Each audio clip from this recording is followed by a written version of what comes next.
Good morning to all of you. कैसे हो? I hope आप लोग अच्छे होंगे, अच्छे से अपनी पढ़ाई कर रहे होंगे। स्टूडेंट, कल की जो हमारी क्लास थी ऊल की थी, फर्स्ट क्लास थी, जिसमें हम आपको बताए थे कि ऊन कहाँ कहाँ से प्राप्त होता है, इसकी कितनी श्रेणियाँ होती हैं, ऊनी वस्त्र के कितने प्रकार होते हैं। कल का भी जो क्लास था बहुत ही इम्पोर्टेंट था और आज की भी जो क्लास है बहुत ही इम्पोर्टेंट है, क्योंकि आज हम पढ़ने जा रहे हैं कि ऊन को कैसे बनाया जाता है। समझ रहे हो ना? इसकी फिजिकल और केमिकल प्रॉपर्टीज क्या है, इसी दो चीज़ों पर हम फोकस करेंगे, जो दोनों ही चीज़ बहुत ही इम्पोर्टेंट है। तो आइए हम शुरू करते हैं अपनी क्लास को। देखते हैं कि ऊल की रासायनिक और भौतिक विशेषताएं क्या है। समझ पा रहे हो? चलिए देखिए, जैसा कि आप देख रहे हो कि ऊन को हम दो भागों में बांट दिए हैं। पहला है आपका भौतिक विशेषता, दूसरा है रासायनिक विशेषता। समझ पा रहे हो ना? देखिए, भौतिक विशेषता के अंतर्गत कौन कौन सी चीजों को हम देखेंगे, समझ पा रहे हो? तो पहला ही हम देखते हैं कंपोजिशन, कि इसका कंपोजिशन क्या है, यानी इसके संगठन में किन किन चीजों का मिश्रण किया गया है। समझ पा रहे हो? तो देखो, यहाँ से क्वेश्चन आपका बनता है कि कितना परसेंट क्या पाया जाता है, इसमें कितना परसेंट क्या पाया जाता है। तो कार्बन कितना परसेंट है? 49%, 50% भी कह सकते हो, ठीक ना। ऑक्सीजन कितना है? 24। नाइट्रोजन कितना है? 16। हाइड्रोजन कितना है? 7%। और सल्फर कितना है? 4%। सल्फर देखो, सल्फर कितना है? 4%। आई बात समझ में? और ये देखना ध्यान दीजिएगा कि यहाँ से आपको कंपोजिशन अगर पूरी तरह से याद नहीं रहेगा तो क्वेश्चन गड़बड़ हो जाएगा। समझ पा रहे हो ना? तो यहाँ से कार्बन और ऑक्सीजन के परसेंटेज को याद कर लीजिएगा। और ये भी पूछता है कि नाइट्रोजन कितना परसेंट पाया जाता है। ये ध्यान रखिएगा कि यहीं से एक क्वेश्चन बनता है कि हमारे ऊन में सल्फर की मात्रा कितनी है, और यही एक हमारा तंतु है जिसमें सल्फर पाया जाता है। प्राकृतिक जगत में अगर देखोगे तो यही एक ऐसा तंतु है जो सल्फर वाला तंतु कहा जाता है। समझ रहे हो ना? तो चलते हैं, ये इस चीज को समझ लीजिएगा, इस चीज को याद कर लीजिएगा। नेक्स्ट क्या है? ये तो हो गई कंपोजिशन की बात। दूसरी विशेषताएं जो है हमारा पूछ रहा है कि अगर हम इसको माइक्रोस्कोप से देखते हैं, अगर ऊल को माइक्रोस्कोप से देखें तो यह दिखेगा कैसा। समझ रहे हो ना? तो अगर इसको हम माइक्रोस्कोप से देखें तो इसकी संरचना दो तरह की दिखाई देती है।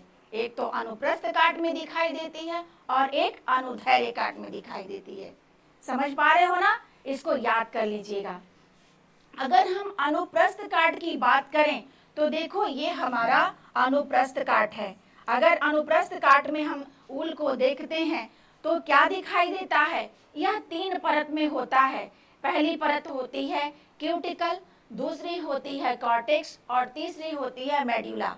समझ रहे हो ना? ये बात क्या कर रहा है? अनुप्रस्थ काट की। और यहाँ से बहुत सारे क्वेश्चन आपको मिलते हैं कि ये कौन, बाह्य परत को क्या कहते हैं, इंटरनल परत को क्या कहते हैं, किसमें क्या पाया जाता है। यहाँ से बहुत सारे क्वेश्चन आपको दिखता है और यही इसका माइक्रोस्कोपिक स्ट्रक्चर है। अगर अनुदैर्घ्य काट की बात करें तो ये एक नली के तरह दिखाई देगा। अभी आगे उसको भी हम दिखाते हैं। यहाँ ध्यान दीजिएगा इस चीज पर कि हमारा ये बाह्य परत क्या है, ये कॉर्टेक्स क्या है और मेड्यूला क्या है। देखो, अगर हम ऊनी रेशों को वैसे देखें तो यह कैसा दिखता है? टेढ़े मेढ़े दिखाई देता है, टेढ़ा मेढ़ा दिखाई देता है। और अगर हम देखते हैं, देखो सूक्ष्मदर्शी से देखते हैं तो किसको देख रहे हैं? अनुप्रस्थ काट को। ये हमारा क्या है फिगर? ये किसका है? अनुप्रस्थ काट का है, अनुप्रस्थ काट का है, ठीक ना। ये ध्यान रखिएगा, अनुदैर्घ्य अनुप्रस्थ को याद रखिएगा। अगर यहाँ कंफ्यूज हो जाओगे तो क्वेश्चन गलत हो जाएगा। देखते हैं कि अनुप्रस्थ काट में हमारा कैसा दिखता है। तो क्यूटिकल जो होता है ऊनी रेशों का सबसे बाहरी परत है, देख रहे हो ना, सबसे बाहरी परत है ये क्यूटिकल। इसको एपिडर्मिस के नाम से भी जाना जाता है। समझ रहे हो ना? इसको एपिडर्मिस या क्यूटिकल दोनों कह सकते हो। इस पर क्या होता है, छोटी छोटी पपड़ी दिखाई देती है। इसमें जो सल्कों की संख्या होती है, यहाँ से आपको क्वेश्चन मिलेगा कि सल्कों की संख्या कितनी होती है, तो 1000 से 4000 प्रति इंच होती है। यहाँ तो आपको समझ में आ गया कि बाह्य परत क्या है, क्यूटिकल क्या है। क्लियर है। नेक्स्ट देखते हैं। नेक्स्ट क्या है आपका, कॉर्टेक्स है। यहाँ भी देखो इसीलिए डाल दिए हैं आपका कि वहां समझ पाओगे कि पीछे चला गया। देखो कॉर्टेक्स क्या है आपका, मध्य परत है, मिडिल लेयर है। ध्यान रखिएगा, यहाँ से क्वेश्चन पूछता है, मिडिल लेयर है। इसमें क्या होता है, ध्यान दीजिएगा कि इसी मिडिल लेयर में आपका मेलानिन पाया जाता है और पिगमेंट पाया जाता है, जो उनमें फ्लेक्सिबिलिटी होती है, प्रतिस्कंदता होती है, प्रत्यास्थता होती है, कोमलता होती है, इसी की वजह से होती है। क्लियर है ना, तो इसी के वजह से होती है। और यह जो हमारा कॉर्टेक्स है सबसे इंपॉर्टेंट भाग है। ध्यान रखिएगा, कॉर्टेक्स क्या है, हमारा मिडिल लेयर है, यानी यहाँ से और यहाँ के बात कर रहा है, ये कॉर्टेक्स की बात कर रहा है। ठीक, इसमें क्या क्या पाया गया, मेलानिन था, पिगमेंट था, इसी के वजह से सारी हमारी ऊन की विशेषताएं जितनी अच्छी अच्छी हैं सब पाई जा रही हैं। बात करते हैं मेड्यूला की, अंतः परत की बात करते हैं, जो इनर लेयर है। मेड्यूला जो है ये है, इसकी संरचना कैसी होती है, गोल होती है। ध्यान दीजिएगा, इसकी संरचना कैसी हो रही है, गोल होती है। और यह ध्यान रखिएगा कि जितना मोटा ऊन रहता है, इसका ये जो गोला ये भाग है ना, उतना ज़्यादा बड़ा होता है। और जितना उच्च कैटेगरी का ऊन होगा, ये भाग नहीं पाया जाएगा, नहीं के बराबर पाया जाएगा। समझ रहे हो ना, तो ये जितना हमारा उच्च कैटेगरी का ऊन रहता है उसमें मेड्यूला ये नहीं रहता है। समझ रहे हो ना, और ये क्या करता है, यही हमारे ऊन का नमी सोखता है और जो कलर चढ़ता है इसी के वजह से चढ़ता है। क्लियर है यहाँ तक की बात, ध्यान रखिएगा। और देखो यहीं पे जब अनुदैर्घ्य काट से देखेंगे, देखो अनुदैर्घ्य काट से जब हम देखेंगे तो इसी तरह ये दिखता है। कैसा दिखता है, देखो ऐसे टेढ़ा मेढ़ा दिखता है, बिल्कुल नली के समान। देख रहे हो ना, नली के समान दिख रहा है। आपका अनुदैर्घ्य से नहीं क्वेश्चन बनता है, आपका जितना भी क्वेश्चन बनेगा अनुप्रस्थ काट से बनता है, लेकिन जानना इसको भी जरूरी है। यहाँ तक की बात क्लियर है, क्लियर है ना, आगे बढ़े। नेक्स्ट जो है आपका व्यास, पूछ रहा है कि ऊन का डायमीटर कितना होता है, व्यास कितना होता है। तो ऊनी रेशों का जो व्यास होता है 0.005 से 0.0015 इंच होता है। इसको भी याद कर लीजिएगा, यहाँ से भी आपका क्वेश्चन बनता है कि इसका व्यास कितना होता है। लंबाई की अगर हम बात करें, अगर हम लंबाई की बात करें ऊनी रेशों को, तो एक एवरेज की बात करें तो हम क्या करते हैं, 1 से 4 इंच की लेते हैं, एक एवरेज है नॉर्मली। लेकिन अगर ऊनी रेशा थोड़ा लंबा है तो उसकी हम क्या बात करेंगे, 7 से 8 इंच तक लंबा हो जाता है। क्लियर है ना। अब देखो ये हमारी बात क्लियर हो गई। जहाँ लस्टर की बात आती है, चमक की अगर हम बात करें, तो चमक हमेशा जो ऊन का जो शाइनिंग है, यह भेड़ों की प्रजाति और वहाँ की जलवायु, भेड़ों का पालन पोषण, उसका खान पान पर निर्भर करता है। समझ रहे हो ना, जैसे आप उसको ठंड प्रदेश में रखोगे तो उसका कलर अच्छा होगा, अगर गर्म प्रदेश में रखते हो तो उसका कलर क्या होगा, थोड़ा सा तो ग्रे कलर का होगा ही। तो कैसा इसका कलर होता है, देखो जलवायु के आधार पर चमक क्या होती है, प्रभावित होती है। और अगर उत्तम कैटेगरी का ऊन हम लें तो उसमें एक अनोखी सी चमक होती है। बात क्लियर है यहाँ तक की। चलिए नेक्स्ट देखते हैं हम, कलर। अगर कलर की बात करें कि उन कलर के प्रति कैसा अपना सादृश्यता रखता है और किस कलर में होता है, समझ रहे हो ना। तो उनकी जो प्रजातियां होती हैं भेड़ों की, जानवरों की, आपको हम कल बताए ही थे। उसके आधार पर हमारे जो इसके कलर होते हैं, हर कलर के विविध कलर के होते हैं। समझ, जैसे जिस कलर की भेड़ होगी, जिस कलर की बकरी होगी, उसी कलर का आपको रेशा तो मिलेगा। तो इस देखो विविध रंगों में उपलब्ध होते हैं, इसीलिए विविध रंगों में उपलब्ध होते हैं। लेकिन नॉर्मली देखा जाए तो भेड़ियों का जो कलर होता है ज़्यादा, जैसे भेड़ों का झुंड देखोगे ना तो ज़्यादातर आपको सफ़ेद ही दिखेंगी। एक दो भेड़े, चार पांच भेड़े उसमें से ऐसे कलरफुल दिखेंगी। आई बात समझ में? तो उसी के आधार पर ये सफ़ेद होता है, ग्रे होता है, भूरा, और कभी कभी जो काली वाली भेड़िया होता है उससे उन कैसा मिलेगा, सफ़ेद तो मिलेगा नहीं तो काला मिलता है। क्लियर है? ये बातें ध्यान रखिएगा। कलर तो कंफ्यूज होने की ज़रूरत नहीं है। मजबूती की अगर हम इसकी बात करें तो जान रहे हो, सारे प्राकृतिक रेशों में अगर हम देखें तो यह सबसे निर्बल रेशा होता है। यह सबसे निर्बल रेशा होता है। इसकी मजबूती भीगने के बाद देख लो, अगर भीग गया ना तो 25 से 30% कम हो जाती है। अगर भीगने में इसको धुलोगे, अगर इसीलिए तो इसको ऐसे धुलते नहीं है कि उसके रेशे क्या होंगे, टूट जाएंगे, खराब हो जाएंगे।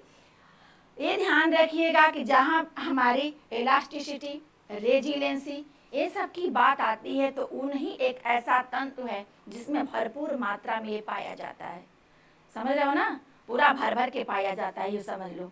तो ये क्या होता है कि अगर हम ऊन की इलास्टिसिटी की बात करें तो खींचते हैं तो अपनी मूल अवस्था से, यानी यहाँ से अगर हम खींचें तो वह 30 से 40% तनाव कैपेसिटी रखता है उसको पुनर्स्थिति में आने के लिए। समझ रहे हो ना? क्योंकि इतना रखता है, 30 से 40% इसको खींच सकते हो बिना टूटे। यही बात ये कर रहा है। तो है ना प्रत्यास्थता इसमें ज़्यादा। नेक्स्ट है आपका प्रतिस्कंदता, प्रत्यास्थता, ये सब इसमें गुण पाया जाता है, ये अपने दिमाग में डाल लीजिएगा। नेक्स्ट है प्रतिस्कंदता, रेजिलेंसी। देखो, सभी प्राकृतिक रेशों में प्रतिस्कंदता का गुण सबसे अधिक पाया जाता है। ध्यान दे रहे हो ना? सबसे अधिक, यानी जब इसको दबाओगे ना, उल की एक लच्छी बना लो और उसको दबाओ, देखो छोड़ोगे तो फिर अपनी स्थिति में वो आ जाएगा। तो ये बहुत प्रतिस्कंदी होता है। नेक्स्ट जो है आर्द्रता प्रतिधारण, देना ध्यान दीजिएगा कि कितना मोस्टर को एब्जॉर्ब कर रहा है और कितना उसको सोख रहा है, इसके अंदर कितनी क्षमता है वातावरण से नमी सोखने की। तो उन्हीं वस्त्रों में 30% तक वातावरण से नमी सोखने का गुण विद्यमान रहता है। बात क्लियर है? और सिकन प्रतिरोधकता की अगर हम बात करें, क्रीज रेजिस्टेंट की बात करें, तो ऊन सिकन प्रतिरोधी इसलिए होता है क्योंकि इसमें ये गुण जो है प्रतिस्कंदता, प्रत्यास्थता का अच्छा पाया जाता है। तो जब इसमें इतनी फ्लेक्सिबिलिटी है तो सिकन तो आएगी नहीं, तो इसीलिए यह सिकन प्रतिरोधी होता है। क्लियर है ना? नेक्स्ट है आपका सफाई एवं धुलाई। अगर सफाई और धुलाई की बात करें तो इसके जो प्रकृति होती है ना, खुरदरी होती है। क्यों खुरदरी होती है? कि सल्कों की संख्या ज़्यादा होती है। अभी पढ़े हो ना कि 1000 से 4000 तक होता है। तो सल्कों की संख्या जब ज़्यादा होगी तो इसकी खुरदरी होती है। इसी कारण यह क्या करता है, धूल, गंदगी, मिट्टी अपने अंदर एब्जॉर्ब कर लेता है। उलन स्वेटर पहन के निकलते हो तो देखते हो ना कि कितनी धूल मिट्टी बैठा लेता है अपने ऊपर। तो हम क्या करते हैं, उसको ब्रश से जरूर तो धुलेंगे नहीं, ब्रश से उसको झाड़ के पहन लेते हैं। तो इसको धोते समय रगड़ना नहीं चाहिए और ना ही इसको निचोड़ना चाहिए। आप डालो, डिप करो और फैलाओ। कैसे फैलाओगे भी तो आप एक टेबल पर फैला सकते हो, एक समतल स्थान, क्योंकि इसमें विमितीय स्थायित्व के गुण का अभाव रहता है। अभी आगे पढ़ोगे इसका आकार क्या होगा, इधर उधर बढ़ जाएगा अगर लटका दोगे, टांग दोगे, निचोड़ दोगे। समझ रहे हो ना? ये चीज ध्यान रखिएगा। अगर धूप और प्रकाश की बात करें, अगर हम सनलाइट की बात करें कि सनलाइट कैसे अफेक्ट करता है हमारे ऊल को, तो इस पर भी ये कैसा प्रभाव डालता है, बुरा प्रभाव डालता है। आप देखते हो कि ऊनी रेशों को छोड़ दो धूप में तो वह क्या होने लगता है, उसका जो रेशा होता है निर्बल पड़ने लगता है, टूटने लगता है। तो बहुत बैड इफेक्ट पड़ता है इसका। रगड़ का प्रभाव, ये भी ध्यान दीजिएगा कि रगड़ का प्रभाव जो होता है बहुत हानिकारक पड़ता है। रगड़ने से इसके रेशे जब अपनी वो 30% मजबूती कम कर दे रहा है, बात समझ रहे हो ना? जब वो 30% मजबूती कम कर दिया तो रगड़ेंगे तो क्या होगा, इसके रेशे क्या होगा, टूटने लगेंगे, निर्बल पड़ने लगेंगे, स्क्रैचेज आ जाएंगे कपड़ों में। तो इसीलिए हम क्या करते हैं, उसको रगड़ते नहीं हैं। नेक्स्ट आपका है सूखे ताप का प्रभाव। जहां बात होती है सूखे ताप का तो पहले सूखे ताप को समझ लो कि सूखा ताप क्या होता है। सूखा ताप का मतलब होता है कपड़े को आयरन करना, ठीक ना। जब इस्त्री करते हो कपड़े को तो उसको कहीं ना कहीं आप ड्राई हीट दे रहे हो, ठीक ना। तो ड्राई हीट भी इसके लिए हानिकारक होता है। कपड़े को जब भी हम प्रेस करते हैं तो क्या करते हैं, एक कपड़ा रख के करते हैं, हल्का सा ऊपर एक कॉटन का कपड़ा रख लेते हैं, पेपर रख लेते हैं, उसके बाद हल्का सा इस्त्री कर देते हैं कि वो अपने आकार में रोएं उठ गया है तो वो थोड़ा सा नीचे दब जाए। वरना अगर डायरेक्ट करोगे तो उसके रेसे क्या होते हैं, कड़े हो जाते हैं। समझ रहे हो। तो ये सूखे ताप का बुरा और हानिकारक प्रभाव पड़ता है। जलने की बात कर रहा पूछ रहा है, इसमें दोनों ही चीज पूछ रहा है कि जलने पर इसके साथ क्या प्रतिक्रिया होती है। तो जब ऊनी रेसे को जलाओगे ना तो पहले तो ये जलते जल्दी से लौ नहीं पकड़ते। अगर लौ पकड़ भी लेते हैं, लौ है, लौ है नहीं है, लौ हटा देने पर तुरंत अगर हटाओगे ना वहां से आग से तो बुझ भी जाएगा।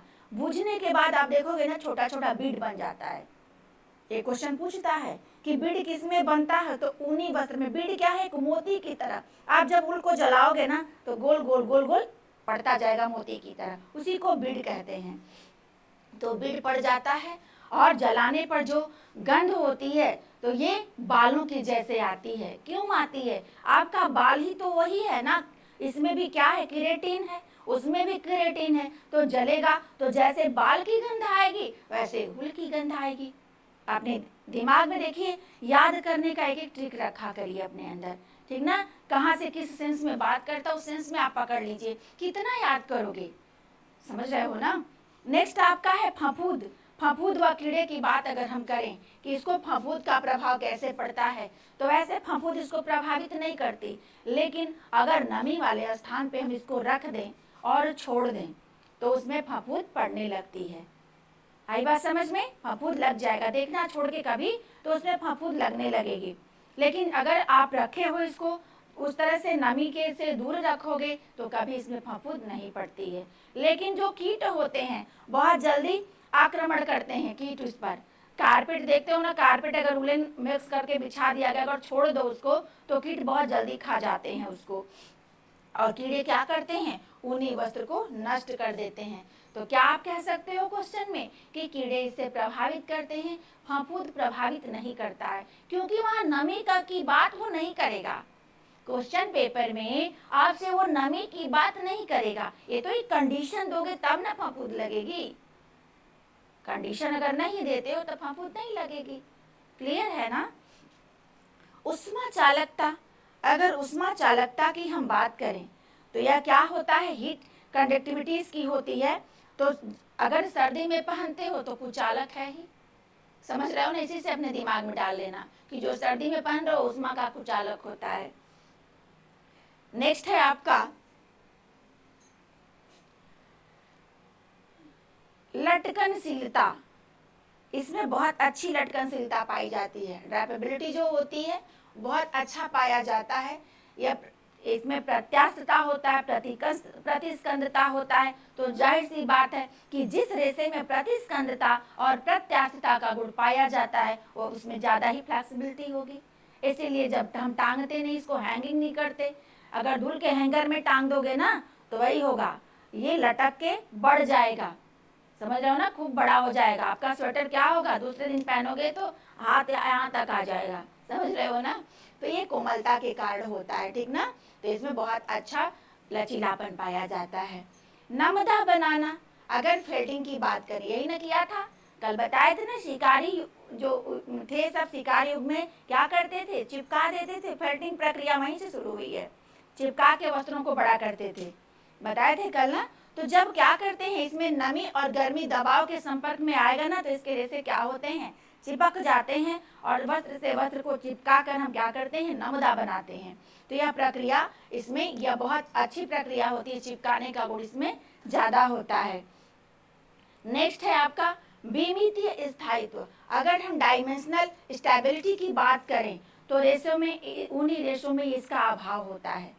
अगर इस पर ये क्या होता है कि जैसे मान लो हमारा कपड़ा है तो ये इसी अवस्था में ये बने रहता है। अगर इस तरह का इसका जितना आकार है इसी अवस्था में यह बना रहा तो इसमें इस चीज का पूरा गुड़ पाया जा रहा है। अगर इसी को हम कहें तो अगर इसमें रहता तो ये आकार घटता बढ़ता नहीं, लेकिन इसमें जब नहीं है तो इसको जब आप हैंग करोगे, हाँ टांगोगे, तो ये बढ़ के कितना आ गया, यहाँ तक आ गया। तो यानी इसमें ये अभाव पाया जा रहा है। समझ रहे हो ना, इसी को कहते हैं विमितीय स्थायित्व। आगे क्लियर है कि इसके जो आकार होते हैं घटते बढ़ते रहते हैं।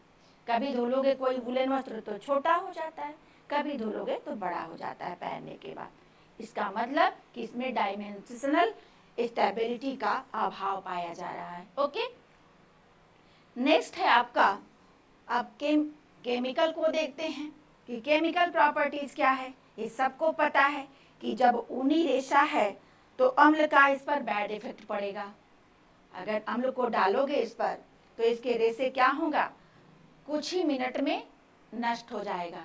लेकिन अगर तनु अम्ल की बात करें, हल्का तनु अम्ल की बात करें, तो इससे कोई रेशे इसके प्रभावित नहीं होते हैं। समझ रहे हो ना। लेकिन अगर सांद्र डाल दो, पूरी तरह से उसको उसमें डीप कर दो, तो उसके रेशे क्या हो जाते हैं, नष्ट हो जाते हैं। क्षार की अगर बात करें तो क्षार भी उसको हानि पहुंचाता है। अगर साबुन में भी धोओगे इसको ना, तो इसके रेशे क्या होते हैं, बिल्कुल कड़े कड़े हो जाते हैं, टाइट टाइट हो जाते हैं। तो टाइट होने का मतलब कि इसके रेशे क्या हो गए, बिल्कुल ये टूट रहे हैं, कड़े होकर खराब हो गए हैं। समझ रहे हो ना, यहाँ तक क्लियर है। नेक्स्ट है आपका, यहाँ से क्वेश्चन बनता है अम्ल और क्षार से। रंगों की बात अगर हम करें तो यह अम्ल, इसकी जो प्रवृत्ति होती है, जिसकी प्रकृति होती है, अम्लीय होती है, क्योंकि यह प्रोटीन रेशा है। तो इसमें क्या होगा, अम्लीय रंगों के प्रति ऊनी रेशों में बहुत गहरा सादृश्य पाया जाएगा। ठीक ना, क्लियर है ना। नेक्स्ट आपका है विरंजक। अगर तीव्र विरंजक का प्रयोग करोगे, ब्लीच का प्रयोग करोगे, तो इसके रेशे क्या होते हैं, नष्ट हो जाते हैं।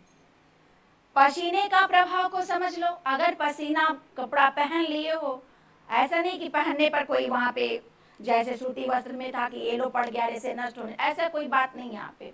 अगर पहन लिए हो, हल्की स्वेटिंग हो गई है आपको, अगर उस कपड़े को स्टोर कर देते हो तो उसके रेशे आप वहां पे खराब हो जाते हैं। ठीक ना, क्लियर है।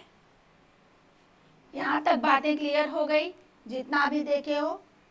अब देखिए, अब हम क्या पढ़ेंगे कि ऊन की प्रोसेसिंग कैसे की जाती है। ठीक ना, देख रहे हो ना कि ऊल कैसे हो रहा है, ऊल की प्रोसेसिंग कैसे हो रही है, कैसे हम इसको मैन्युफैक्चरिंग कर रहे हैं। तो इसके एक एक स्टेप को हम समझेंगे, एक एक स्टेप को हम देखेंगे, किसके बाद कौन सा स्टेप आ रहा है और किस में क्या किया जा रहा है। इसको हमको बिल्कुल आज क्लियर करना है, ध्यान रखिएगा। पहला ही क्या कर रहा है कि भेड़ों पर से ऊन को काट लिया जाता है, यानी शेयरिंग शिप कर लिया जा रहा है, उसकी कटाई कर ली जा रही है, तभी तो आपको ऊन मिलेगा। या ये काम जो होता है मशीन से भी होता है और हाथ से भी होता है। कब किया जाता है, बसंत ऋतु में बेहतर होता है। बालों की जो कटाई होती है भेड़ों की, ये बसंत ऋतु में बेहतर होता है। और यह भी ध्यान रखिएगा कि यह जो कटाई की प्रक्रिया होती है, यह 2 बार होती है साल में, एक मार्च में और एक सितंबर में। ठीक ना, मार्च में काटोगे उससे ऊन और एक सितंबर में। यहाँ से भी आपको क्वेश्चन मिलेगा। ठीक ना, ये तो बात हो गई काटने की, आराम आराम से समझा रहे हैं, बहुत इंपॉर्टेंट है। चाहे वह नेट का एग्जाम हो, चाहे ELT का हो, TGT PGT का हो, किसी भी एग्जाम के लिए प्रोसेसिंग बहुत इंपॉर्टेंट होता है। समझ रहे हो ना। और जब यही नहीं जानोगे तो कैसे वूलन वस्त्र बनाओगे, कैसे ऊल वस्त्र का निर्माण करोगे। तो इसको जानना बहुत जरूरी है, स्टेप बाय स्टेप। समझ रहे हो ना। उसके बाद मान लो हमने क्या किया, बाल काट लिया, बाल हमारे पास आ गया। उसके बाद हम क्या करेंगे, प्रिपरेशन करेंगे। किस लिए, तैयारी करेंगे कि उसकी आगे की प्रोसेसिंग हम कैसे करें। तैयारी यानी मिल में भेजने की यहाँ तैयारी हो रही है। ठीक ना, यहाँ पे क्या किया जाता है, कीड़ों नहीं है, यहाँ भेड़ों है, ये ध्यान रखिएगा। भेड़ों से जो उतारा गया ऊन होता है उसको पाउंड में बांट बांट के अलग अलग बोरे में तैयार कर दिया जाता है, यही उसकी तैयारी होती है। ठीक ना, जैसे जिस कैटेगरी का ऊन होता है उसको अलग अलग क्या करते हैं, यूं कहिए कि बंडलिंग यहाँ हो रही है। लेकिन यहाँ बंडल तो बनेगा नहीं, इसको ऊल है, इसको बोरी में भर भर के पैक करके अलग अलग कैटेगरी में बांट कर तैयार कर लिया जाता है। यहाँ आपका बिल्कुल रेडी हो गया है ऊल। कहाँ के लिए? ये दोनों बातें समझ में आ गई। देखिए तीसरी बात है, अब उनको हम क्या किए, मिल में भेज दिए, रिस्टाफ मिल कर दिए, मिल में चला गया ऊन। अब मिल में जाने के बाद क्या करोगे, मिल में ऊन चला गया तो ऊन को काट कर लपेट कर बांध कर तो भेज दिए। अब ऊन में क्या, अब वहां पे मिल में जाने के बाद श्रेणीकरण होगा ना, मिल में भेज दिए। अब मिल में कैसा भेजे हो ऊन, कच्चा भी भेजे हो ना, अलग अलग कैटेगरी का है ना। मेमने का ऊन क्या है, कच्चा ऊन है।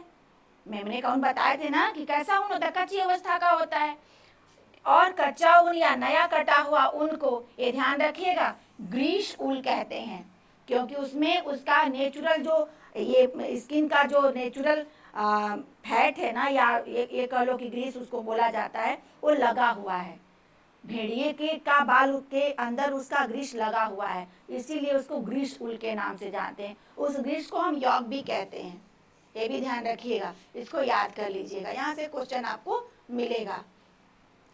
तो ये हम यहाँ पे क्या हुआ, अलग अलग पहुंच गया वहां पे ऊन। अब यहाँ पे क्या हुआ, मिल वालों ने क्या किया कि इसकी सॉर्टिंग कर दी या ग्रेडिंग कर दी, ग्रेडिंग भी कर दी, छटाई की, और एक ए नंबर 1 का है, नंबर 2 का है, पढ़े हो ना, श्रेणीकरण 4 श्रेणी में बताए थे ना, तो अलग 4 श्रेणियों में उसको बांट लिया जाता है। कहाँ पे, मिल में। अब देखो इसमें ऊन की किस्म के आधार पर विभिन्न भागों में बांट लिया जाता है। यहाँ तक की बात क्लियर हुई। पहले क्या किए आप, शेयरिंग शिप किए, दूसरा क्या किए, प्रिपरेशन किए, तीसरा क्या किए, मिल में पहुंचाए, रिस्टाफ मिल किए, चौथा क्या किए, सॉर्टिंग कर लिए।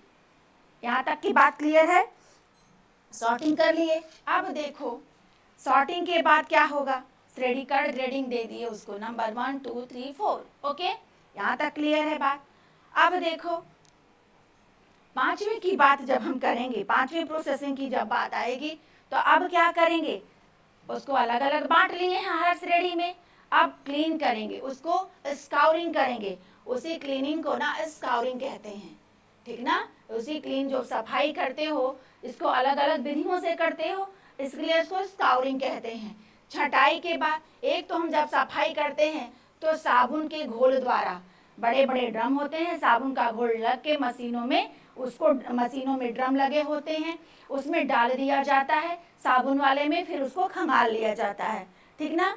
तो ये मशीनों द्वारा होता है। देखो गर्म पानी को साबुन के घोल में रेसे को डालकर साफ कर लिया जाता है, ठीक ना, यहाँ तक क्लियर है। यह कौन सी प्रक्रिया थी, साबुन के घोल द्वारा। दूसरी प्रक्रिया क्या करेंगे, वाष्पित घोल द्वारा भी साफ करते हैं। इसमें केमिकल्स होते हैं, बेंजीन, पेट्रोलियम, नैप्था, कार्बन टेट्राक्लोराइड आदि के घोल में उसकी चिकनाई, जो बताया ना कि उसमें ग्रीस लगा होता है, उसकी चिकनाई को साफ किया जाता है, ग्रीस को, ठीक ना। किसके द्वारा, वाष्पित घोल को।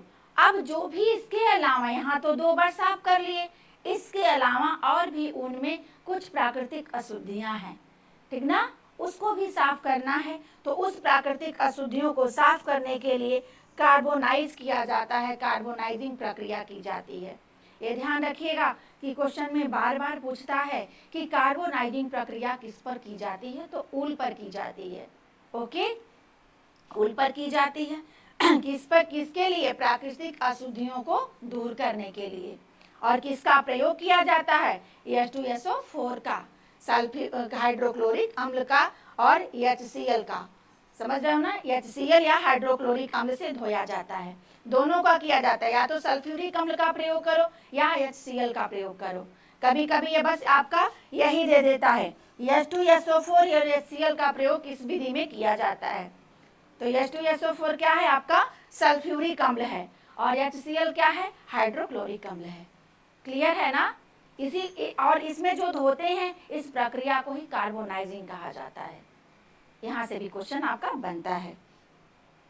नेक्स्ट जो क्वेश्चन है, नेक्स्ट जो लाइन है आपका, ड्राइंग है। अब वहां धो लिए हो, रेशा क्या हो गया, पूरी तरह से गीला हो गया है। जब धोगे तो रेशा गीला होगा ना, तो आगे का स्टेप हम क्या करेंगे, ड्राइंग करेंगे, उसको सुखा देंगे। लेकिन ये ध्यान रखिएगा कि ऊन को पूरी तरह से नहीं सुखाते हैं। ड्राइंग करेंगे, उसको पूरी तरह से सुखाएंगे नहीं, उसमें कुछ नमी छोड़ देते हैं। कितना? 12 से 16% तक नमी उसमें छोड़ दिया जाता है। पूरी तरह से सुखा दोगे तो और उसको दिक्कत होगी आगे के प्रोसेसिंग करने में। फिर उसमें क्या करते हैं, जो सूखा होता है उसमें ऑयलिंग करते हैं उसको नरम बनाने के लिए। अब जानते हो नरम बनाने के लिए क्या क्या किया जाता है? या तो ग्लिसरीन लो, या जैतून लो, या सूअर की चर्बी को ले लो, इसको उस पर लगाया जाता है, ठीक ना। उस पर लगाकर इसको 1-2 हफ्ते तक छोड़ दिया जाता है और उसमें क्या होता है, पूरी तरह से ये सॉफ्ट हो जाता है। देखो दिया भी है, सूअर की चर्बी या जैतून का तेल या ग्लिसरीन लगाकर 1-2 हफ्ते के लिए छोड़ दिया जाता है और वो पूरी तरह से क्या होता है, सॉफ्ट हो जाता है, पूरी तरह से सॉफ्ट हो जाता है। उसके बाद जब हमारा तेल लग गया, उसके बाद हम क्या करेंगे, डाइंग करेंगे, रंगेंगे। और ये ध्यान रखिएगा कि ऊन को जब कच्ची अवस्था में रंगोगे तो उसके जो कलर होते हैं बहुत पक्के चढ़ते हैं। तो अगर पूछा जाए आपसे क्वेश्चन में कि ऊन को किस अवस्था में रंगना उत्तम रहता है, तो कच्ची अवस्था में रंगना उत्तम रहता है। क्लियर है? और ये भी समझ लो कि इस पर कौन कौन सा कलर चढ़ाते हैं, पीस डाइंग, धागे की रंगाई, लच्छियों की रंगाई, टॉप रंगाई। अभी रंगाई का जब चैप्टर पढ़ाएंगे तो उसमें बताएंगे कि रंगाई भी कई प्रकार की होती है, ठीक ना। नेक्स्ट आपका है, यहाँ तक रंग लिए, क्या क्या कर लिए आप समझ पा रहे हो कि क्या क्या कर लिए आप? सुखा लिए, तेल लगा लिए, रंग लिए। नेक्स्ट क्या है आपका, मिश्रित करना। रंगने के बाद अब क्या करोगे, ब्लेंडिंग कर लोगे, मिश्रित कर लोगे उसको, ठीक ना। और ब्लेंडिंग करने में क्या होगा कि ब्लेंडिंग कैसे कर रहे हो, टैगलाक, निम्न किस्म कपास को, सभी मिश्रित तंतुओं को क्या किया जाता है, एक जगह ब्लेंड कर लिया जाता है। उससे जो वस्त्र बनता है मजबूत बनता है। क्योंकि मजबूत तो होता है लेकिन इसको सब लोग ले सकते हैं। यह गर्म होता है लेकिन पूरी तरह से बहुत अच्छा नहीं होता है। आपको बताया ना, टैगलाक वही वाला टैगलाक है, ये समझ रहे हो ना। तो ये मिश्रित करके वस्त्र तैयार किया जाता है और ये सब लोग इसको खरीद सकें। यही एक ऐसा हमारा वस्त्र है, मिश्रित वस्त्र, जिसको सब लोग खरीद लेते हैं। समझ रहे हो ना। ऐसा यहाँ पे निर्माण कर दिया जाता है रेशे का। अभी तो कपड़ा बाद में बन रहा है। फिर ऐसा ये वाला जो रेशा तैयार हो गया, अब इसको क्या करेंगे, हम कार्डिंग करेंगे। कार्डिंग में जानते ही हो कि रेशे को हम धुनाई करते हैं, रेशे को धुनाई करते हैं ताकि उसमें जो अशुद्धियाँ हो वो निकल जाएं। अब हम धुनाई जब कर लिए, अब क्या करेंगे, गीलिंग और कंघी करना करेंगे, गीलिंग एंड कॉम्बिंग करेंगे। गीलिंग कौन सी प्रक्रिया है, ये ध्यान रखिएगा, क्वेश्चन बनता है यहाँ से कि गीलिंग प्रक्रिया में छोटे छोटे ऊन के रेशों को हटा दिया जाता है। बहुत जो छोटे रेशे होते हैं उसको अलग कर लिया जाता है। और जब छोटे रेशे को अलग करोगे ना, उसी प्रक्रिया को गीलिंग कहते हैं। और जब छोटा रेशा हटा दिए, बाकी आपके पास क्या बच गया, थोड़ा लंबा रेशा बच गया, उसको अब हम क्या कर देते हैं, कॉम्बिंग कर देते हैं, कंघी कर देते हैं। क्लियर है? नेक्स्ट आपका कंघी कर लिए हो, ये ध्यान रखिएगा। कंघी करने के बाद आप क्या करोगे, ड्राइंग करोगे, उसको जो कहते हैं ड्रा आउट करना, वो प्रक्रिया यहाँ करोगे। जो दोहरे तंतु होते हैं उसको खींचा जाता है और खींचने के बाद जो पुनियाँ होती हैं घनी एवं पतली बनने लगती हैं, इसलिए ये प्रोसेसिंग जरूरी रहता है। उसके बाद पुनियाँ जो घनी पतली बन रही हैं, अब समझ लो कि घुमाना ही क्या है, एक रोविंग करना, एक पुनी बनाना ही है। समझ रहे हो, देख रहा है कि यह कताई से पहले की अवस्था है, रोविंग कर लेना। पुनी आपको यहाँ पे तो मिल ही गया है कि घनी पुनी बना लिए हो, बनाए नहीं हो मतलब कि मिल गया है ऐसा रेशा जिसको आप रोविंग कर ले रहे हो। रोविंग क्या है, कटाई के पहले की अवस्था है। अगर रोविंग नहीं करोगे तो कैसे पकड़ के काटोगे, समझ रहे हो ना। तो इसीलिए काटने के पहले की अवस्था को रोविंग कहा जाता है। रोविंग कर लिए, अब देखो कटाई फिर करेंगे। कटाई भी आपको हम पढ़ाएंगे कि कौन कौन सी कटाई होती है। इसमें कौन सी कटाई होती है, म्यूल कटाई होती है। कटाई हम कर लेते हैं और ताने को क्या करते हैं, ताने और बाने हमारा यहाँ पे तैयार हो जाता है। किसके लिए, वीव करने के लिए। क्लियर है? अब देखो कटाई के बाद आपका वीविंग है। वीविंग वही आपका इसमें होता है जो उलेन में अगर वीव करते हो तो कपड़ा कैसा मिलेगा आपको, बुना हुआ मिलता है ना। इसमें कौन कौन सी बुनाई होती है, सादी बुनाई होती है, फ्रिल बुनाई होती है, बहुत सारी बुनाइयाँ होती हैं, लेकिन मेन रूप से यही बुनाई होती है। परिसज्जा की अगर हम बात करें, यहाँ से आपका एक क्वेश्चन बन जाता है कि इसको पहले तो इसके जो गांठें, जो फुजीदार गांठें होती हैं उसको काट कर चिकना किया जाता है फिनिशिंग में। उसके अलावा जब ये सतह चिकनी बनती है उसमें एक अभिमार्जन का प्रयोग किया जाता है। ध्यान दीजिएगा, यहाँ से क्वेश्चन बना हुआ है। इस अभिमार्जन का जो प्रक्रिया की जाती है, इस प्रक्रिया में एक पापैन नामक एंजाइम से प्रतिक्रिया कराई जाती है। वो किस लिए कराई जाती है, जिससे उसकी जो सल्कें होती हैं वो सॉफ्ट हो जाएं, नरम हो जाएं। यहाँ से पूछता है कि अगर हमारा ऊल जो है कड़ा है, फुजीदार है, उसको नरम और सॉफ्ट बनाने के लिए किसकी एंजाइम से प्रतिक्रिया कराई जाती है, कौन सा वह एंजाइम है, तो पापैन है। यह कहाँ से मिलता है, तो यह पापा नामक पेड़ से मिलता है। ठीक ना, यहाँ से भी क्वेश्चन आपको मिलेगा। क्लियर है बात। परिसज्जा कर लिए, आपके पास एक अच्छा सा वस्त्र तैयार हो गया। यहाँ पे क्या मिल गया आपको, वस्त्र तैयार हो गया। ठीक, क्लियर है। अब देखो इसी को थोड़ा सा फिगर के माध्यम से भी समझ लो कि कैसे कैसे देखो किया जा रहा है। ठीक ना, कैसे कैसे किया जा रहा है। यहाँ पे तो हम ऊल ले लिए हैं, यहाँ पे हम क्या ले लिए हैं, ये हमारे पास ऊल है, ये हमारे पास रेशा है। ठीक ना, अब इसको हम क्या किए हैं, हर स्टेप में देखो कि यहाँ फैब्रिक मिल गया, फैब्रिक को हम या शेयरिंग किए, यहाँ पे ले लिए, मान लीजिए हमारे पास ऊल आ गया, कहाँ से आया, शेयरिंग से किया, फिर इसको स्काउरिंग करेंगे, ठीक, फिर ग्रेडिंग करेंगे, फिर डाइंग करेंगे, फिर हम कार्डिंग करेंगे, स्पिनिंग करेंगे, वेविंग करेंगे। क्लियर है ना। अब ये देखो कैसे किया जा रहा है। देखो स्टेप 1 में पूरी तरह से तो इमेज दिखेगा नहीं, जो जो इमेज है आप समझ लो उसको। देखो शेयरिंग में क्या होता है कि देखो एक भेड़ होती है, इसको देखो कैसे ये पकड़ के हाथ से उसकी के बाल को काट रहा है, इसी प्रक्रिया को शेयरिंग कहा जाता है।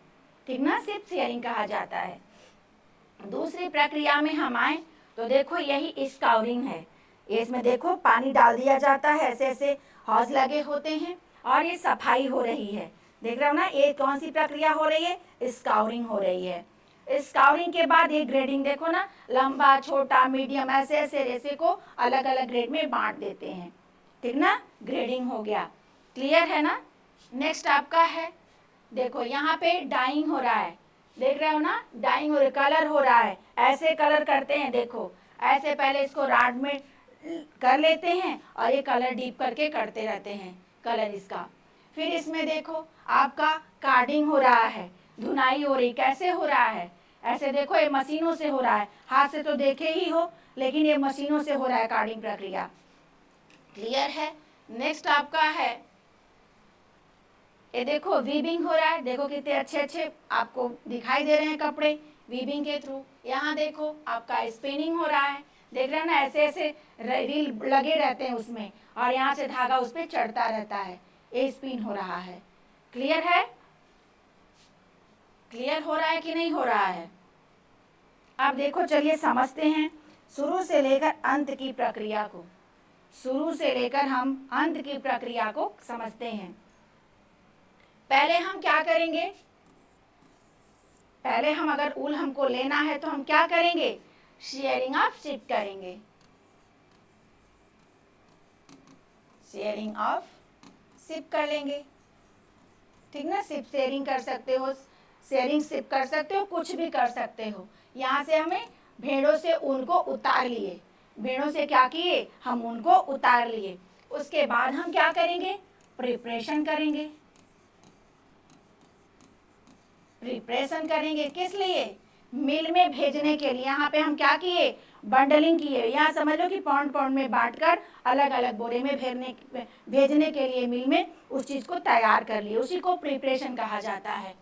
तीसरे प्रोसेस में हम क्या किए, ठीक ना। अब देखो 2 प्रोसेस क्लियर हो गया। अब तीसरे प्रोसेस में हम जब यहाँ पे प्रिपरेशन कर लिए तो अब क्या करेंगे, रिचेज ऑफ मिल करेंगे, हम भेजेंगे ना मिल में, रिचेज ऑफ मिल में भेज दिए। मिल में भेजने के बाद अब मिल वाले क्या करेंगे वो हमको देखना है। मिल वाले कौन कौन सी प्रक्रिया से गुजरेंगे, तो मिल वाला पहले ही काम कर लेगा, सॉर्टिंग कर लेगा, ठीक ना, श्रेणी कर लेगा, सॉर्टिंग एंड ग्रेडिंग कर लेगा, ठीक ना, इसको ग्रेड दे देगा, ठीक ना। अब ग्रेडिंग जब कर लिया, अब इसको अलग अलग जगह छांट लिया, अलग अलग, यहाँ ये लंबा है, ये छोटा है, ये मीडियम है, अभी दिखाए ना, उस तरह से जब कर लिया, सॉर्टिंग प्रक्रिया कर लिया। जब सॉर्टिंग कर लेगा उसके बाद क्या करेगा, अभी पढ़े बाद क्या करेगा, क्लीनिंग एंड स्काउरिंग करेगा, क्लीनिंग एंड स्काउरिंग करेगा, क्लीनिंग एंड स्काउरिंग करेगा, ठीक ना। अलग अलग विधि द्वारा, साबुन के घोल द्वारा करेगा ना, रासायनिक विधियों द्वारा करेगा, फिर कार्बोनाइजिंग करेगा, इसी में ये तीनों प्रक्रिया आ जाएंगी। तो 5 पॉइंट आपको क्लियर है। अब जब ये क्लीन हमारा किया और धागा कैसा हो गया, आपका वेट हो गया, गीला हो गया, अब उसको क्या कर देगा, ड्राइंग करेगा, सुखा देगा। सुखाने के बाद क्या करेगा, रेशा सूख गया और वो भी पूरी तरह से नहीं सूखा है, उसमें नमी हम कितना छोड़ दिए हैं, 12 to 16% छोड़ दिए हैं नमी उसको। उसके बाद अगर ड्राई हो गया तो उसमें कुछ तो नमी है, उसके बाद हम क्या करेंगे, ऑयलिंग करेंगे। ऑयलिंग कैसे करेंगे, जैतून के तेल से या ग्लिसरीन से या सुअर की चर्बी से। यहाँ पे हम रेशे को क्या करेंगे, सॉफ्ट बनाएंगे, नरम बनाएंगे, 1-2 हफ्ते तक उसको छोड़ देंगे ऐसे ही लगाकर, तब जाके वो सॉफ्ट बनता है, ऐसा कर लेता है जब। तो यहाँ तक की बात क्लियर है। ऑयलिंग कर लिए। अब ऑयलिंग करने के बाद हम क्या करेंगे, डाइंग करेंगे, रंगेंगे, ठीक ना।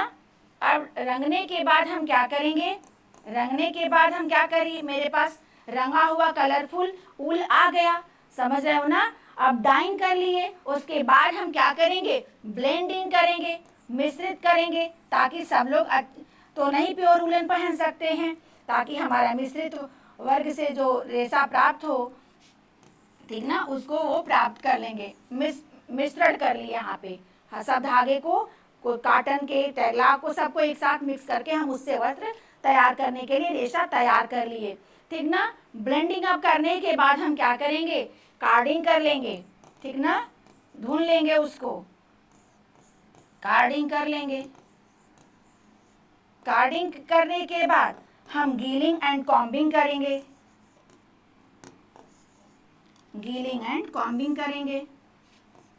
धुलने के बाद तो कंघी करोगे ना, तो उसी को हम कहते हैं, छोटे छोटे रेशे को जब अलग करोगे तो उसको हम क्या कहते हैं, गीलिंग प्रोसेस कहते हैं। गीलिंग एंड कॉम्बिंग, जो बड़ा बड़ा रेशा बच गया उससे हम क्या कर लिए, कॉम्बिंग कर लिए, कंघी कर लिए। क्लियर है इतनी तक बात। अब कंघी जब कर लोगे, नहीं यहाँ कंघी, अब मान लीजिए छोटा तो रेशा हमारा अलग हो गया और बड़ा रेशा हमारा क्या हो गया, अलग हो गया। अब उसको हम क्या करेंगे, गीलिंग और कॉम्बिंग प्रक्रिया से गुजरने के बाद हम क्या करेंगे, क्या करोगे बताओ, अभी बताए थे ना कि कॉम्बिंग करने के बाद हमेशा जब रेशा समान मिल जाता है, उसके बाद क्या करोगे, ड्राइंग करोगे, ड्राउट करोगे ना, खींचोगे ना उसको, क्योंकि दोहरा धागा ये है, तो ड्राइंग करेंगे।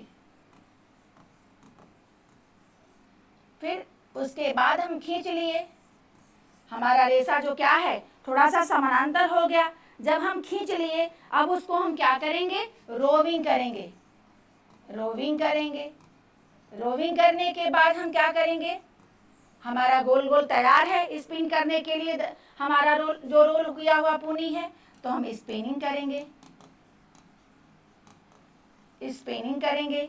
फिर हम क्या करेंगे, स्पिनिंग के बाद हम काट लिए, मुझे धागा मिल गया, ठीक ना। धागा स्पिनिंग करने के बाद हम क्या कर लेंगे, वीविंग कर लेंगे। और वीविंग करने के बाद हम क्या कर लेंगे, आपका परिसज्जा कर लेंगे, फिनिशिंग कर लेंगे। क्लियर है? क्लियर है ना? किसी को कोई डाउट? आप देख लो एक बार और हम बता देते हैं, ध्यान से पढ़ लीजिएगा। पहले हम ऊल की प्राप्ति के लिए भेड़ों से ऊल की कटाई कर लिए, ठीक ना, सिप शेयरिंग कर लिए, ठीक ना, शेयरिंग सिप कर लिए। शेयरिंग मतलब काटना होता है, सिप मतलब भेड़ के बालों को, तो काट लिए, ऊल मुझे मिल गया। अब ऊल को मिल में भेजने के लिए प्रिपरेशन करेंगे, तैयारी करेंगे, ठीक ना। यही से सुन लो, यहाँ से देखते रहो, जिसको लिखना हो नोट करना हो नोट कर ले। प्रिपरेशन कर लिए। प्रिपरेशन हम किसके लिए किए हैं? मिल में पहुंचाने के लिए, तो रिस्टॉक मिल कर लेंगे, मिल में पहुंचा देंगे। फिर हम क्या करेंगे, मिल वाले जब जाएगा मिल में, तो मिल वाला उसको क्या करेगा, ग्रेड देगा कि कौन पहला है, कौन दूसरा, कौन तीसरा, कौन चौथा, और ये छटाई कर लेगा, हर श्रेणियों में बांट कर उसको ग्रेड दे देगा। मिल वाला अपना काम किया। फिर मिल में क्या हुआ, क्लीनिंग एंड स्काउरिंग हुई। स्काउरिंग में भी 3 विधियां प्रयोग में लाई गई, एक साबुन के घोल द्वारा किए, एक रसायनों का प्रयोग द्वारा किए, एक कार्बोनाइजिंग किए। क्लियर है यहाँ तक की बातें? फिर कार्बोनाइजिंग के बाद हमारा क्या हुआ, पूरी तरह से हमारा रेशा साफ हो गया, समझ रहे हो ना, पूरी तरह से उसका जो ग्रीस था वो हट गया वहां से। अब हम क्या करेंगे, स्काउरिंग प्रक्रिया के बाद गीला हो गया मेरा रेशा, अब उसको हम सुखाएंगे, ड्राइंग करेंगे। सुखाने के बाद पूरी तरह से सूखा नहीं है, ये समझ लो, फिर उसको क्या करेंगे, ऑयलिंग करेंगे। ऑयलिंग कैसे करते हैं, या तो ग्लिसरीन लगाते हैं, यहाँ से क्वेश्चन बनता है आपका, या तो आप ग्लिसरीन लगाओगे, या जैतून का तेल लगाओगे, या तो सुअर का चर्बी लगाओगे, लगाकर 1-2 हफ्ता उसको छोड़ दोगे, किस लिए, सॉफ्ट होने के लिए, समझ रहे हो। उसके बाद क्या करोगे, अब उसको कलर करोगे, डाइंग करोगे। कलर कर लिए, कलरफुल आपके पास रेशा मिल गया, जो से हमारा कलरफुल वस्त्र बनेगा। अब क्या करोगे, उसको मिला दोगे, ब्लेंड करोगे, अलग अलग कैटेगरी का धागा है, रेशा है, उसको क्या करोगे, एक में ब्लेंड कर दोगे, ताकि मिश्रित वस्त्र तैयार हो सके। पहनते हो ना, कॉटसूल पहनते हो ना, तो कॉटसूल तैयार हो सके। ब्लेंड कर लिए, ब्लेंडिंग करने के बाद कार्डिंग कर लिए। कार्डिंग कार्डिंग मतलब क्या होता है, धुनना, धुनाई कर लिए। धुनने के बाद और भी उसकी जो छोटे छोटे रेशे हैं वो हट गए, अशुद्धियां भी हट गई, रेशे भी हमारे सॉफ्ट हो गए। उसके बाद क्या करोगे, गीलिंग एंड कॉम्बिंग करोगे। गीलिंग में छोटे छोटे रेशे को अलग कर दोगे, जो बड़े बड़े रेशे उसके होंगे उसको कॉम्ब कर लोगे, कंघी कर लोगे। आपके पास क्या हुआ, रेशा एक समानांतर मिल गया। यहाँ तक क्या मिल गया है, एक समानांतर रेशा मिल गया है। अब उसको क्या करोगे, उसको क्या करोगे, ड्रा आउट करोगे, खींचोगे, ड्राइंग प्रक्रिया करोगे। उसके बाद खींच के क्या करोगे, उसको रोव करोगे, रोविंग बनाओगे। रोविंग नहीं बनाओगे तो काट नहीं पाओगे, तो उसको रोविंग करोगे। रोविंग करने के बाद स्पिन करोगे, धागा मिल गया तो वीव करोगे, वीव के बाद फिनिशिंग करोगे, ठीक ना। और ये समझिए उत्पादन प्रक्रिया में अगर पूछता है क्वेश्चन कि प्रेजेंट टाइम में विश्व में ऊन का सबसे बड़ा उत्पादक देश कौन है, तो पहले स्थान पर ऑस्ट्रेलिया है, दूसरे स्थान पर चीन है। ये ध्यान रखिएगा, क्वेश्चन यहाँ से भी बन सकता है। अगर भारत की बात करें कि भारत में सबसे पहला स्थान कौन है, तो राजस्थान का है। क्लियर है ना, ये भी सब आपका क्वेश्चन बन सकता है, क्वेश्चन में हम आपको कराएंगे, उसके लिए परेशान मत हुई। जितने भी आपके यहाँ पॉइंट छूट जाते हैं, जो नहीं आपको समझ में आता है, वो भी हम क्वेश्चन में करा देते हैं। इस तरह से पूरा आपका तैयार हो जाता है। आज के भी लेक्चर को अच्छे से देखिएगा, समझिएगा, पढ़िएगा। किसी को कुछ समझ में नहीं आता है तो मुझे कमेंट किया करिए, हम एक एक लोगों के कमेंट को पढ़ते हैं। ये मत समझिएगा कि हम नहीं पढ़ते हैं, अवॉइड करते हैं, हम सबके कमेंट को पढ़ते हैं, और सबके कमेंट को पढ़ते हुए लास्ट में जो उसका रहता है डिस्क्राइब करने की बात रहती है, तो हम डिस्क्राइब भी कर देते हैं अगले लेक्चर में। ओके, तो आज भी पढ़िएगा अच्छे से। मिलते हैं कल अगली क्लास में, इससे संबंधित जितने प्रश्न बने हैं MCQ को लेकर आते हैं। Thank you.